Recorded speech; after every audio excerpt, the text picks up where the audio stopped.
Hey, Chicago, how we doing? Woo! No. I know it's late in the afternoon. Come on. Chicago, how are we doing? There we go. I am joined now by Brian Michael Bendis, the brand new intern at DC Comics. Congratulations on the Thank you. On the internship. How's it I going? did not know it was an unpaid internship, and I should have read the fine print. Did Dan not tell you that? Yeah, it's okay. He's a little sketchy sometimes with that. It's only the rest of my life. All right. Let's get right to it because there's so much to talk to you about. Action Comics 1000. Yeah. Huge, monstrous, colossal, historic anniversary issue. And it's also the start of your tenure at DC with Jim Lee drawing the story. No, it's been amazing. First of all, what a great convention. We were just talking off the air. This is a really good show with great energy. You guys have been amazing. I hope you guys are all having a good time. This has really been a really fun show. Yeah, not all shows have that energy that everyone's just having a really good time. Doesn't it feel too that it's very comic-centric? Yes. And they're really celebrating comics? I also have to tell you, at the shows I've been to, the ones that are more comic-centric are the more fun ones, and not just because I'm in comics. It just seems to be a general, the cosplay gets funner. There's some really amazing cosplay out there. I saw my first baby Jessica Jones. That was something I'll be processing for a while. And have you seen baby Luke Cage with the 70s look? I did not. Is he out there? No, but I have seen that. Okay, that's cool. out there. Yeah, it's amazing. So anyway, Action Comics. Yeah, we just did the Superman panel where we debuted artwork from Action Comics 1000 and DC Nation Zero, which is by myself and Jose Luis Garcia Lopez. And they're gorgeous. They are good-looking books. And last time we spoke, I was hoping they'd be gorgeous, and now I can tell you they is gorgeous. Oh yeah, and if you haven't seen Jim Lee's Twitch channel where he's debuted the pages, go and find it after this panel because the artwork is amazing. But what an interesting thing for me, though. Was that the first time you saw the pages? Watching Jim draw the pages on Twitch while I was writing. I kept him on Twitch, and I was writing while he was drawing from my script. I've had like artists in the room with me while we were working before, but I don't know. There's something weird about peering into Jim. Like I was like it's spying almost like on being Jim. in the studio with him, right? It's crazy and so informative too. I can't wait to do it again. Jose Luis Garcia Lopez, and in case you don't know, shame on you if you don't, he's one of the defining artists for DC Comics, and he literally designed the style guides for DC that they've used since late 70s, I think. Yeah, I mean, if you've seen like a picture of something from DC, it's probably by him. Right. It really, for decades. He came out of retirement to do the 10-page preview story in DC Nation Zero, which, just so you know, it's a brand new story. It's not like 10 pages that they ripped off. No, brand new stuff. From another series that's coming. He came out of retirement to do this. What kind of, that must have been something for you. It's hard to describe, and I was so happy that all of my peers feel the same way about him because the artwork came in, and yeah, like when I was at Marvel, there's all kinds of people you want to work with, right? But Jose Luis Garcia Lopez, like Brian Boland, has never been at Marvel, so you never even think of it. Like it never enters your head, oh my God, I want to, like, he's over there drawing style guides, right? So when I came to DC, the first person that was offered, Dan said, you and Jim, Action Comics 1000. I went, Jim Lee, that's amazing. I would love to work with Jim Lee, and I've known Jim Lee for a long time, and I kind of got the sense we'd work well together, but we were always, on different sides of the island, Sure. So, but I was going to ask for Jose, but I didn't want to be, like I just got here. I didn't want to kind of ease in a little bit. You guy, you didn't want to get too presumptuous. And the Jim thing was nice, so I was like, and they go, and we have this new project. It's DC Nation. It's kind of our free comic book day, and we really want to make a big splash.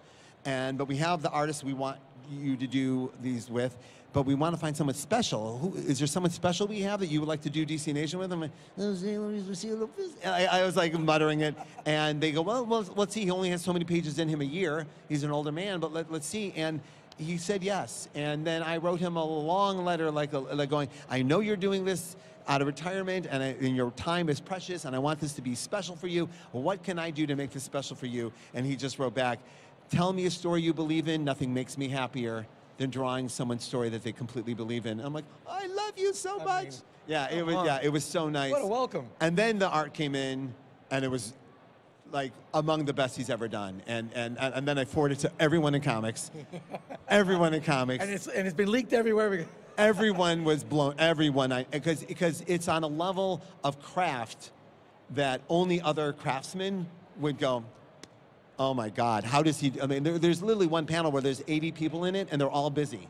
They're all doing something, and you can tell he knows what they're all doing, and it's like, wow. Yeah, every artist I know was like completely baffled. The Man of Steel is going to be a 6-issue weekly miniseries that's following Action Comics 1000 and DC Nation Zero. And also, by the way, Action Comics 1000 has sold 500,000 copies so far, and DC Nation Zero is over 1 million. Thank you. And that's great Holy for DC, but Lord. that's great for the comics. No, yeah, I'm not talking about right? thank you for me. I'm talking about the industry. This is good news. This is people seeing work that we're very proud of. It's our best foot forward, and the store has really backed us up, and we're so happy about that. So thanks to everyone who supported it. The Man of Steel is going to, we only got a couple minutes left. It's going to introduce a new villain, Rogol Zar. Yeah. Who you named after your doctor, who helped did. nurse you back to health, and who was then disappointed that she did not have a sword. Yeah, my doctor, I was sick in December, and I was blind for a little while of it. It was a serious infection. I'm okay now, don't worry. But my doctor is named Rogol, and she'd come in every morning at 6 and mess with my head, and I go, you are a villain in my life. And then, and then when I got better, I told her I was naming the villain after her, and she didn't understand that I really write Superman, and she had to go home and Google me, and then came back the next day very excited. The first day she thought, this crazy person said I'm going to be the villain in Superman. It makes no sense if you don't know what I do for a living. And then the next day she was all excited, and she brought in all these drawings, these Mark Silvestri drawings of women in like metal bikinis with blood swords, and she goes, I want to look like this. And I'm like, yeah, you're not going to look like that in the book. And then I showed her it's more like a monster, you know, and she was bummed.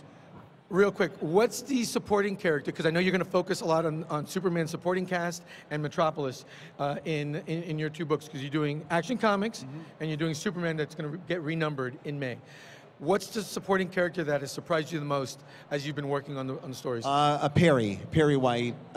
It was I knew going in what I felt about Lois, and I knew going in what I felt about John and what I felt about Jimmy and blah, blah, blah. And I've worked for Perry. Like, I know Perry, you know, so I was interested in like what my subconscious would write as that. And yeah, I love Perry. So Perry White, ladies and gentlemen. So we got about 2 minutes left. Yes. And you know, one of the big things about the whole Superman anniversary thing and you coming to DC is, guys and girls, the red trunks are back, as you may have heard, right? So we have a few of the red trunks here, courtesy of Brian and his lovely wife, who brought a whole bag full of them. Well, actually, courtesy of DC. Yeah, but she carried the bag, so let's give her the credit. DC gets enough credit. So we're gonna randomly toss a few of these. You guys applauded for real. Here you go. Throw this one.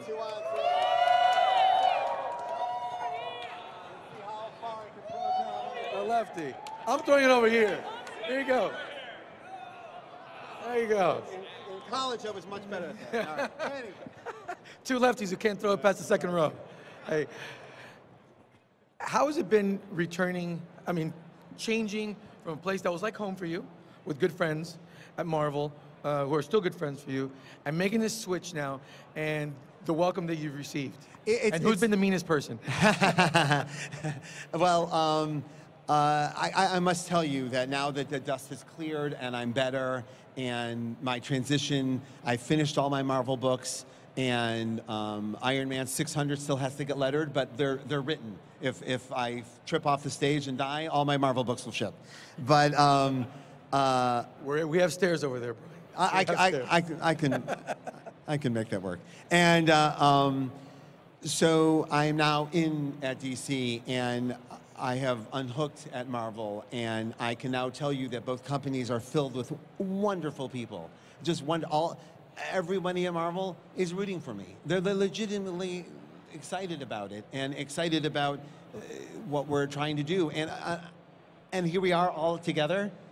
you saw like everyone showed up to the when Mark and I did our panel together. CB was there and Jen was there. It was just really, really sweet. All the Marvel editors showed Well, up. I know the writers were happy because you freed up like 6 books. No, that's true. Like Matthew Rosenberg and Ed Brisson are like, thank you. Yeah. So Donnie Cates is like, all right, bye, Brian. Yeah. But that was part of it. To be honest, these writers that I just mentioned and like. Thompson, they're all wonderful, and part of it, I kind of looked like, yeah, maybe I should get out of the way and let them have the chance that I had, just, you know, like, to go nuts, to really establish themselves, and now it looks like that's really what's happening. Like, I get to go crazy over here, and they get to go crazy over there, and I just, you know, just a couple of days ago, the new writer, Jessica Jones, sent me the first pages of the new book, and they're gorgeous. I was so proud. I was so happy. So it's like having my cake and eating it too. Jessica and Miles and Riri and everyone gets to go play and go to college, and I get to start my new family. That's a great way to put it. Brian, it was great talking with you. Can't wait to read Thank you, my friend. what's coming up with Man of Steel and everything else. Give it up for Brian. Thank Michael you, Bendis. everyone. Thank you. Very nice. Guys, don't forget, keep following all the fun here at C2E2 with the hashtag It's a Fan Thing. And coming up next, here on the live stream, we've got Sean Lewis and Caitlin Yarsky talking about Coyotes, Volume 1.